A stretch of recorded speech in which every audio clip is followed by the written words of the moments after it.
and we had discussed international politics, we had played football, we had had a real youth camp atmosphere. And the next day, darkness descended on the island, on my country, and I would say also on Europe. The attack on the 22nd of July was a deliberate and well-planned and executed project by one person. The extreme right-wing terrorist was alone in executing it. But as we see it now, he did not develop these intentions in isolation. He was inspired by ideas that he found on the net in communication over some time. We may say he was a lone wolf, but he was a member of a pack. His prime target was the Norwegian Labour Party, Prime Minister Stoltenberg and my party, and above all, its youth. And beyond that, democracy, our institutions, the very heart of government right here. It was a politically motivated attack on a political movement and on democracy in Norway. At Utøya, his project was to disseminate the next generation of politicians.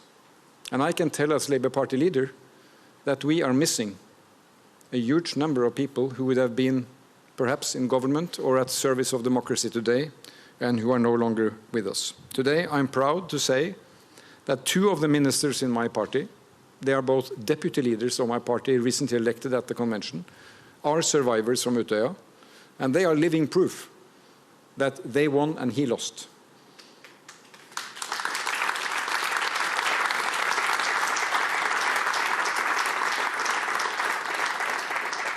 And I am proud of my democracy that I can say the following. I am proud, and I know that all other parties in opposition or in position are proud that there are many candidates at the local elections this fall who are survivors from my party from back then. Their experience have given us and them resilience and hope. 12 years on, we all feel the anguish, the emptiness, the anger and the horror. We think of those left behind, the families, the empty chairs in classrooms, around dinner tables, and all those who live with grief and loss. We think of the hundreds of survivors and all the circles around them who bear visible and invisible wounds. The 3 firefighters standing here alongside me were guards and among the first who came to the scene that day, saving lives, overcoming their fear that the buildings could collapse. Remarkable courage at that time. I myself had worked 9 years as civil servant in this building. I have gone in and out as a minister for many years. And the Secretary General had his office on top of the building. So we all feel a direct link to that very institution. Outside Norway, you felt shock and disbelief, and I would like to thank through you all the messages we got during those days. And I can remember especially from colleagues who say that we can feel your pain, meaning that you, many of you, have experienced something in the same order of magnitude. It's a sad fact that every year NATO member states are targets of terrorist attacks, including mass shootings. So we express solidarity with all families. Norway was not prepared for an attack like this. We were not able to foresee it, nor to stop it. That is in itself terribly painful, I can tell you, still is. However, we were able to unite as a large community in my country to confront our disbelief, sorrow and anger, and we could do so together across party lines. We stood behind our Prime Minister, Jens Stoltenberg, who then called for more openness, more democracy, resolve and strength. So this was a rallying call, and we stood behind it. We rallied our collective power as an open, inclusive democracy built on trust, never willing to sacrifice that key currency in our country. We would not allow a terrorist to weaken or stop us, and of that I am actually proud. In a few years, we will be using our new desks at the government office building. And ministries will come to this complex and it will be a new face of modern Oslo. A nation, remembers, and learning center is under development, will be right where the bomb exploded.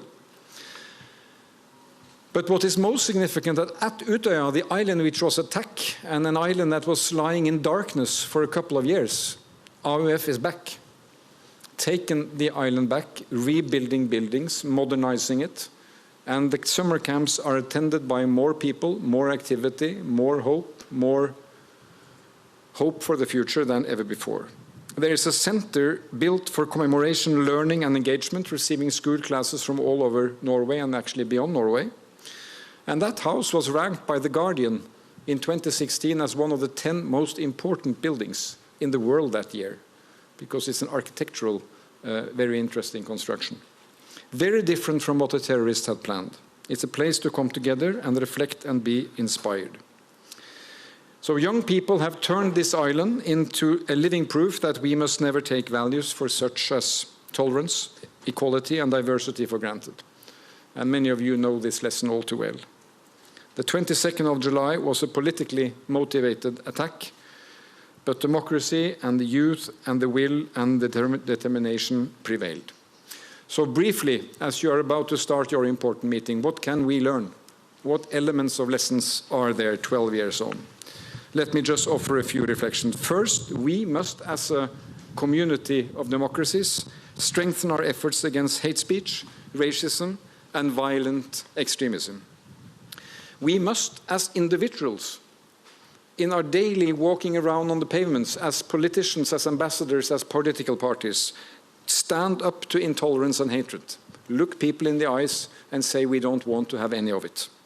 Each and every one of us in our communities, along with the judiciary, the Storting, the government, our parliament, we must unite around this. But I think one important message is to tell every man and woman, young and old, that you have an individual responsibility to bear.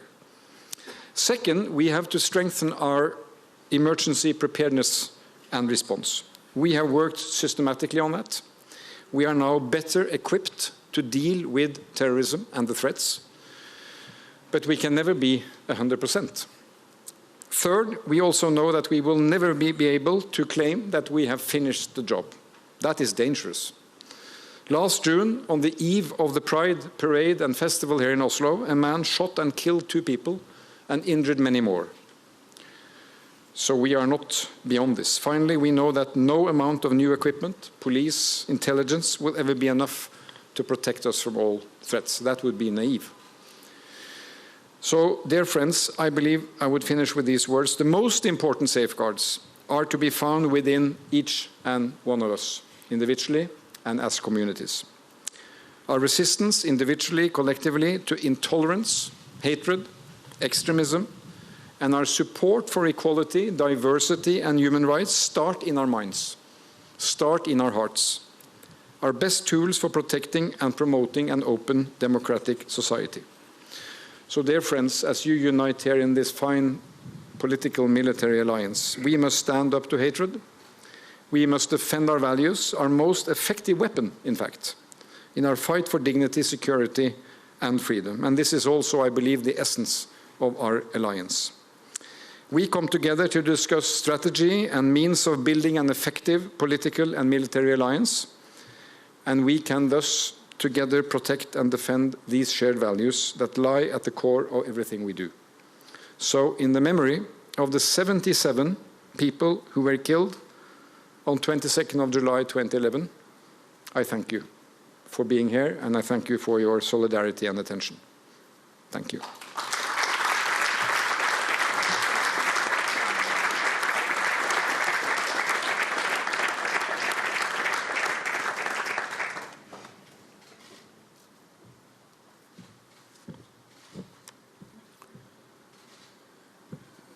Prime Minister, dear Astrid, dear Lisbeth, ministers, ambassadors, dear friends. Every day of every month of every year, we remember. We remember the day we were attacked. Here, where I had my office at the government quarter in Oslo. The heart of our democracy men and women working at the service of this country and its people. And on the island of Utøya, where young people gathered at the Labour Party summer camp. The future of democracy attacked for their political beliefs. 77 lives lost, hundreds injured, and an entire nation devastated. But I also remember how all Norwegians came together in the wake of the attacks. And our friends and allies around the world stood with us in grief.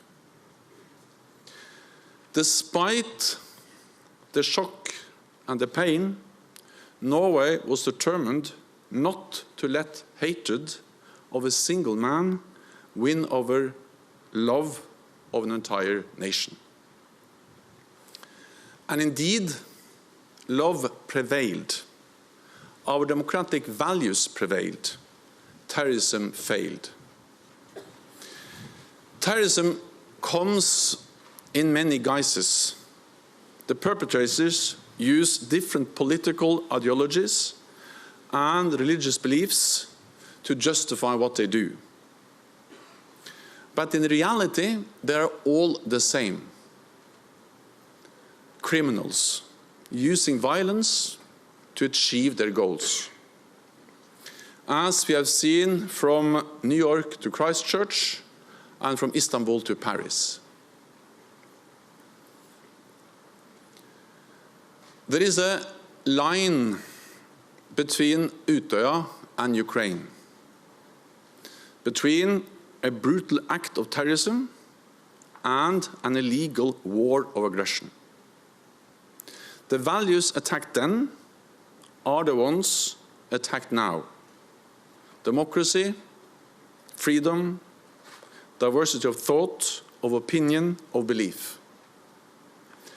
And the intention is the same, to kill for political ends, spread fear and sow division. It did not work then, it does not work now, it never will. Because we will not let authoritarian states break down the rules-based international order. We will support Ukraine for as long as it takes. And we will not let terrorists crush our free and open societies. We will stand united to protect our values and our people. Gathered here today at this memorial, we look back, we remember, and we honor the victims and the survivors. But let us also look forward and learn that with hope, solidarity, and love, we can preserve peace, defend democracy, and protect freedom. Thank you.